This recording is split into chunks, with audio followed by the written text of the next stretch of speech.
good day. Second day in pads, well, half pads, but a lot of physicality to the practice, a lot of tempo, really good tempo. There is no shortage of passion and energy on this team. They get after it. In fact, you gotta rein them in a little bit, but these guys know how to go to work. Still, too many penalties. Second day in a row, we've had quite a few penalties. D-line played really well today, gave the O-line all they could handle today. Offense wasn't as efficient today, wasn't as crisp, in my opinion, just without looking at the film. But good things. We're taking steps forward. Each of the 4 practices, we've taken a big step forward. Is that because of the line play up front? They weren't as crisp? I think so. Yeah, I think so. The line wasn't as good up front on the offense, and the defensive line was on it today. But we've made strides every day, every practice. If we can continue on this upward trend without plateauing, we get a chance to be pretty good. Have you made a lot of changes in that offensive line? Are you mixing it up or just kind of seeing how it goes from No, there? not a lot of changes. Leka has been bouncing back and forth between guard and tackle, but looks like he's most likely going to be staying at tackle. Jordan Agasiva was going back and forth as well. He'll most likely be staying at guard, and everyone else has been pretty much staying in the same spot, except for some new guys. We got some new guys that we're trying some different spots. Nick Ford is an offensive lineman, and is going to be a very good one in time. Last year there was some problems with some low snaps. Now that Lowe's kind of had a little more consistency in that role, are you seeing that problem? Or? No, Lowe is an excellent snapper, and his snaps have been right on the money for the most part all spring or all fall camp long.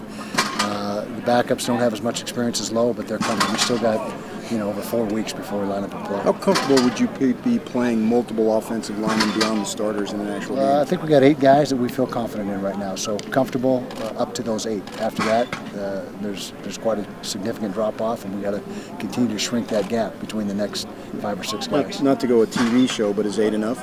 Yeah, okay. I got you. That's a good one. How's Jackson been at left tackle? Is he living up to what you need him to be right now? Sure is. He was solid all spring, played his best football as a Ute during spring, and has picked up right where we left off. He's a fixture at left tackle right now. Carrington's doing things I haven't seen from a receiver out here ever. He's special talent, and the more he gets familiar with the offense, the more comfortable he gets in the offense, the faster he plays. And he was playing very fast today. He's a tough matchup, and he's got great body control. His asset, first of all, he's got length. He's nearly 6'3", 200 pounds, huge hands, big wingspan, and he can go up and get the contested ball. He's got great body control and makes that acrobatic catch up the field. Are you seeing any separation with those other guys at the receiver position? They're all working hard, and they're all doing a good job. Every one of us has improved. We hope to get Ray Singleton out full-time in the next few days. He's been out in a limited capacity the last couple days. But we feel good about the young guys. Brian Thompson's doing a nice job. He looks very good. Bronson Boyd. Josh Nurse is doing a good job. Although he's a JC transfer, but he's got 3 years. He's a 3-for-3 guy. So, like I said the other day, that position group has undergone a major transformation. What are your expectations for Bronson Boyd? Gets in here late, hasn't played. Troy told us he hasn't played a ton of football. Hasn't, and so he's raw, but he's smooth and athletic, and you can see the upside. Like I said the other day as well, we look for upside. We're gonna sink the reps into the guys that have the upside. When you say 8 guys on the line, after the top 5, who are the other 3 that sort of distinguish? Well, I don't want to single them out right now, but there's 3 guys that are ready to play, and the other guys are continuing to work.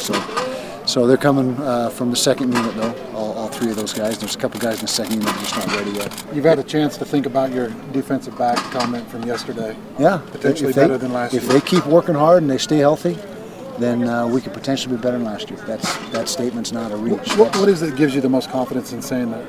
We got a corner group that looks like a corner group, 6 foot, tall and 190 plus pounds, fast, and they're almost all sub 4.5, and so it's a best looking corner group we've had in a while. Is Kendrick Young giving corner a shot? Yep, Kendrick Young is being tried over there in an experimental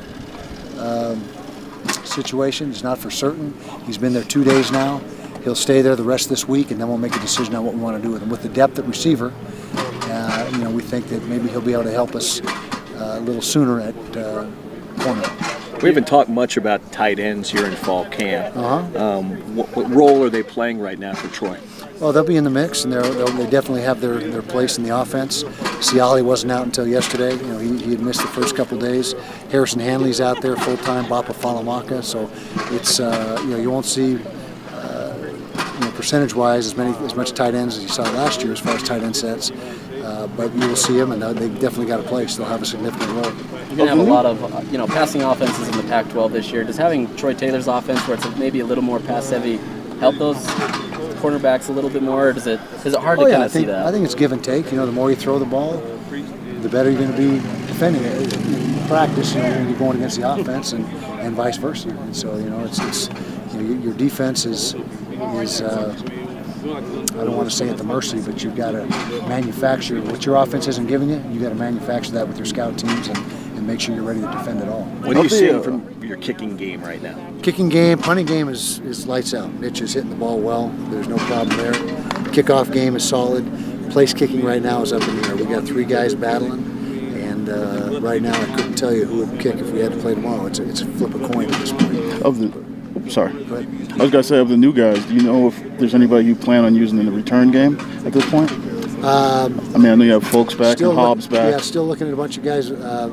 Vickers, Vickers gets here, then he's a guy that's explosive in the return game. He's not here yet. And so the new guys, I don't know if there's anybody that's going to unseat the guys that we got coming back, but Vickers could be that guy if he gets himself eligible. Any update on Vickers and Lewis? We're just still hoping, like I said the other day, within 2 weeks. So hopefully by 2 weeks from yesterday, we'll know for certain. They'll either be here or they're not going to be here at all. When you speak of these DBs being potentially better, are you talking like necessarily at the start of the season, or are you talking long term? No, just big picture. Big picture. This group has a chance to develop into a very formidable group, but we got a long ways to go. I'm just talking about the upside. There's a ton of talent. There's size, there's speed, there's ball skills, and so they got to continue to work hard. There's not much experience in that group at all. There's very little experience, and but like I said, the potential is there, and they got a great work ethic right now, but they got to maintain it. You can't plateau. Have you seen any separation in the quarterbacks yet?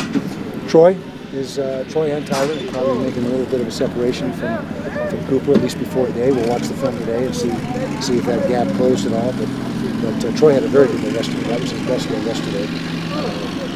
I would have to take the film today to see how it was, but yesterday was his strongest performance. Do you see Tyler coming in if Troy is the quarterback in different sets, or do you? That's way down the road. That's way down the road. We'll sort that stuff out once we've established who's 1, who's 2, who's 3 on the depth chart. Then we'll decide is there a role for the number 2 guy or whatever the case may be. So that's a decision that's made in 2 or 3 weeks. Obviously, it was a tough break for Armand last year, Coach. But when you were recruiting him, did you know that he had the ability to step in kind of an emergency situation and take the reins the way he did last year? We hope so, and that's what we saw when he was at his junior college. He was a very productive runner in junior college, very good runner in high school.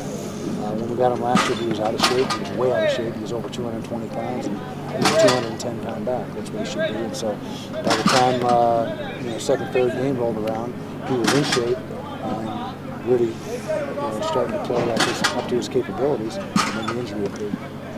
Zach Moss compliment Armand? Zach Moss is not a compliment to Armand. He's pushing him hard. It's neck and neck right now. Armand's maybe got the edge, but Zach is much improved over last year, and you'd expect that just with a year experience in the program. But Zach Moss is doing everything right. He's going to be hard to keep off the field. What do you think your deepest talent group is right now? Deepest talent, defensive line. We're 6 deep at tackle and probably 5 deep at D-end.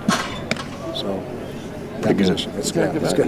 Your starters there, they're awful strong up front. Yeah, we got Lowell and Flip inside who are, I wouldn't trade them for anyone in the conference inside. And you got Kylie and Bradley and I outside. And you got John Penasini, Lucky Fotu inside, Alani Havili inside, Howard Pututau. There's just Pete Tatanga down on the outside. The next guy's up, Max Tupai and Caleb Rep. And it's a very deep group. So that's a luxury for us again. So many years now we've had depth at defensive line, and maybe more so this year than any time in a long time. Thank you, Kyle. Okay.